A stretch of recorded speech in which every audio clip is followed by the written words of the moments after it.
Hey Joshua, I'm Stan Fitzgerald, the Chief Political Advisor with Veterans for America First.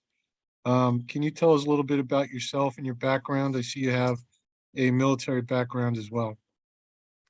Yeah, I am a 10-year Navy veteran. I did force logistics for Navy Central Forward headquarters. So, right person, right place, right time. I was stationed a lot out of Bagram airfield, attached to where our headquarters command was there. I rotated the theater tracking Navy personnel that were forward deployed to the different individual augmented Army and Air Force commands throughout the area of responsibility. After that, I was accepted to UF, where I got my MBA at the Warrington College of Business.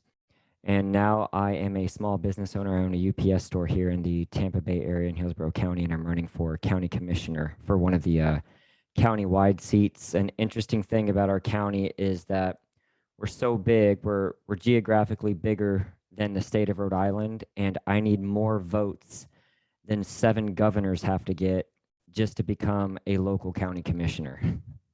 Wow, I did Yeah. not know that. Yeah. That's very interesting. Um, can you tell us a little bit about your campaign, why you're running, and who you're running against?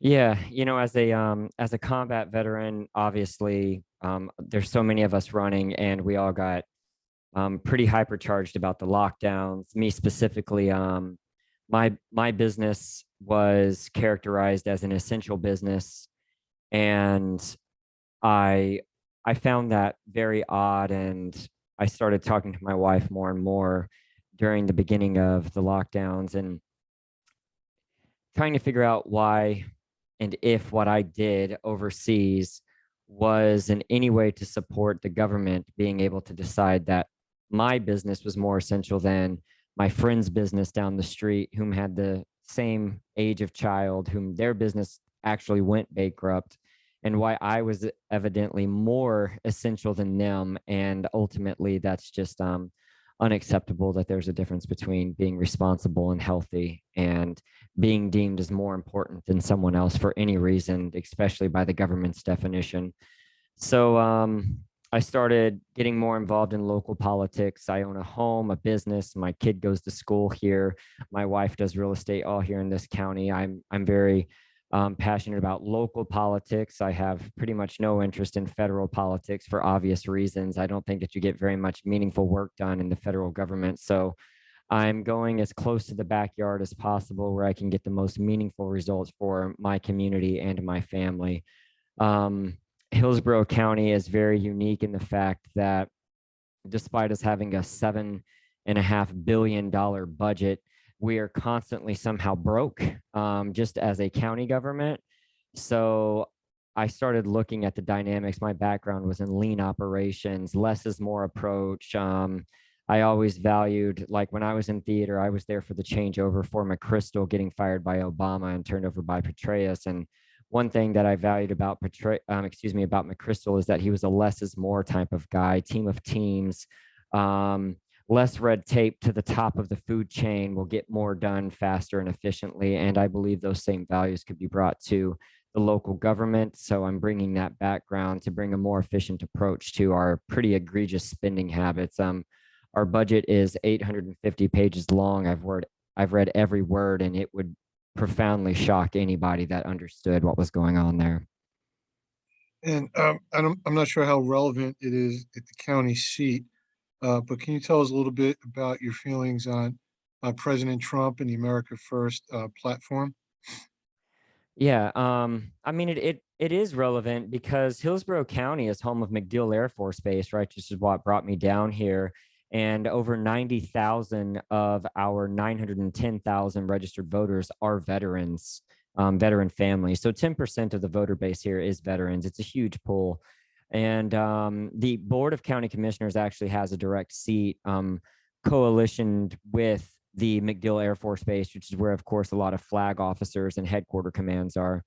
I believe that while a lot of people became emotionally compromised by President 45, that they undervalued his policies and understanding that we're way too overstretched, that there's a difference between projecting force and saying, hey, Russia, if we need to step in and stop you from committing genocide on Ukraine, we're going to do that. And us committing tens of billions of dollars on top of the trillions here, and um, basically institutionalizing poverty generationally to future generations to come. So I believe that the dynamic and importance of an American first mindset is undervalued just because people became emotionally compromised by Twitter, personally. Okay. Um, and as far as I know, you touched a little bit about why you're running. Could you just make it clear what your major campaign platform is? And I apologize if that's getting repetitive. No, it's not at all. So my direct platform, while it's kind of multifaceted, I do want to focus on financial transparency because, for instance, one of the biggest high ticket items number that the county spent that I found pretty interesting was a $14.5 million Oracle ERP, enterprise resource planning, piece of software as a service platform, and we continue to pay $600,000 a year for that. They tried to implement something called transparency.hillsborough.gov. It's never worked. It should work. I know exactly what Oracle can do. I've negotiated contracts, long-term contracts for those when I was an executive in a larger firm before I built my small business. And the reason for that is that because financial transparency will bring financial accountability, which will bring the most amount of money back to the individual family's bank accounts. It will make it much harder for them to intentionally convolute the local government budgets, so to kind of deceive people. It will make it to where they have to be honest and spend only the appropriate amount of money to keep the roads moving and the water flowing. Well, having some relatives that live in your county, I'm sure they'll be happy to come out and vote for you. Oh, thank you. I hope so. Well, we appreciate your time. I think I have all I need to get this to the board this week to vote on. And if you don't hear back from me, you'll hear back from someone else. And thank you and good luck with your campaign, and we'll talk to you soon. Thank you very much, Stan. I appreciate y'all's consideration. Have a great day. You too, Joshua. Yes, sir.